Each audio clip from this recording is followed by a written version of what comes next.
Nous allons débuter sur cette question de l'adaptation, qui est évidemment la préoccupation principale. Comment s'adapter à ce changement et à ce nouveau contexte changement climatique. La première intervention donc, concerne la cartographie des terroirs viticoles, et c'est donc Étienne Goulet qui est directeur technique d'Interloire, directeur du pôle de Loire IFV Val-de-Loire, qui va nous présenter ses travaux. Alors, sur cette question, comment, effectivement, face à ces aspects-là, comment cartographier les terroirs viticoles? Je te passe la zapette. Merci, bonjour à toutes et à tous. Donc déjà, un petit rappel quand même, quand on parle de cartographie des terroirs, pour savoir ce que l'on cartographie. On ne va pas s'intéresser en termes de cartographie, on va cartographier les facteurs pérennes du terroir. On ne s'intéresse pas aux facteurs biologiques, donc le matériel végétal et au mode de conduite, ça on s'y intéresse après, mais en termes de cartographie, on cartographie les facteurs pérennes du terroir, c'est-à-dire dans un premier temps la composante géologique, donc le type de roche que l'on peut trouver sur la parcelle, son faciès, son niveau d'altération, la composante pédologique, hein, c'est-à-dire le sol, la terre qui se développe à partir de cette roche-mère. Donc sur le sol, on va parler de profondeur de sol, de texture du sol, de pierrosité. Donc ça, c'est important. Et puis également, la composante paysagère, alors avec les aspects de topographie, d'altitude, de masque. Alors pourquoi la composante paysagère? Tout simplement pour approcher le climat local.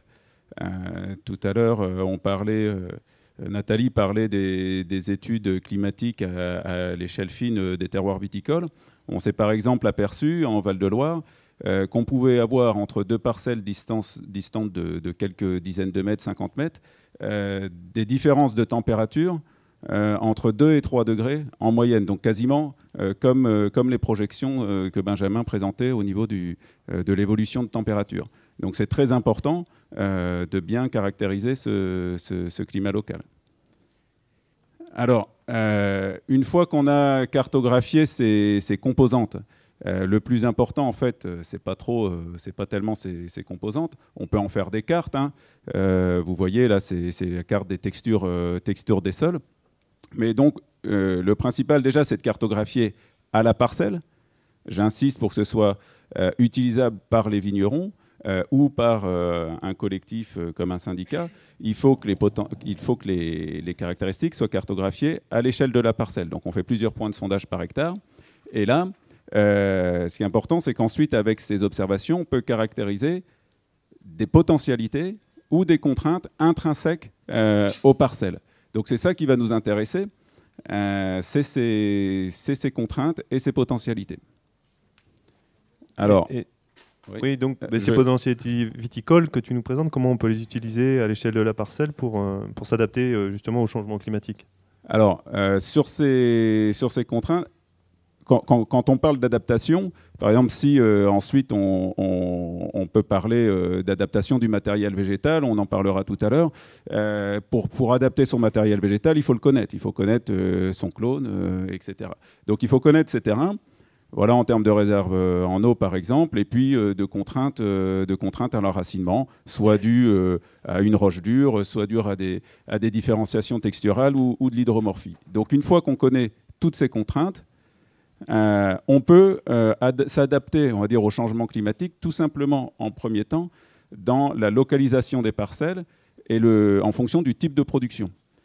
On a parlé bien évidemment des adaptations avec le matériel végétal, avec les modes de conduite, mais il faut tout ça mettre en relief avec le type de production. Donc ça, c'est une anticipation au moment de l'implantation de la parcelle par rapport au type de production et des cartes de contraintes qu'on peut avoir.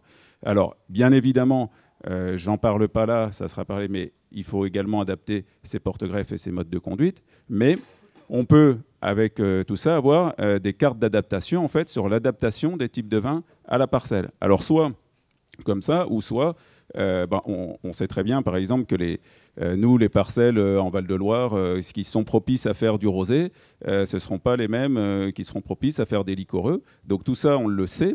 On l'établit avec des techniciens, avec les vignerons, et on peut réaliser des cartes, par exemple, de parcelles propices à l'élaboration des vins rosés, ou des vins liquoreux, etc. Ça ne veut pas dire qu'on ne peut pas faire ce type de vin ailleurs. Certains diront qu'on peut toujours faire tous les types de vins partout, d'accord, mais à quel coût et à quelle qualité? Et ces outils sont disponibles? Comment les vignerons ou les viticulteurs dans les différentes régions peuvent accéder à ce type d'outils? Alors, sur ces outils, oui, donc toute cette cartographie des terroirs viticoles, en tout cas sur le Val-de-Loire, Christophe, tu as parlé du plan filière où on a une volonté de poursuivre cette cartographie. Les principales appellations du Val-de-Loire ont été cartographiées et tout est disponible sur le site e-terroir de techniloire.com, donc c'est le site technique de la filière viticole en Val-de-Loire. Toutes ces cartes-là, elles sont disponibles, vous pouvez y aller. Et c'est un type de rendu que l'on peut faire. Donc là, on va rendre, ce sont des cartes, on va dire, statiques, c'est des potentialités intrinsèques des parcelles avec tous ces conseils d'adaptation ou de climato-sensibilité des parcelles actuellement ou pour le futur, toujours, j'insiste, en fonction du type de production.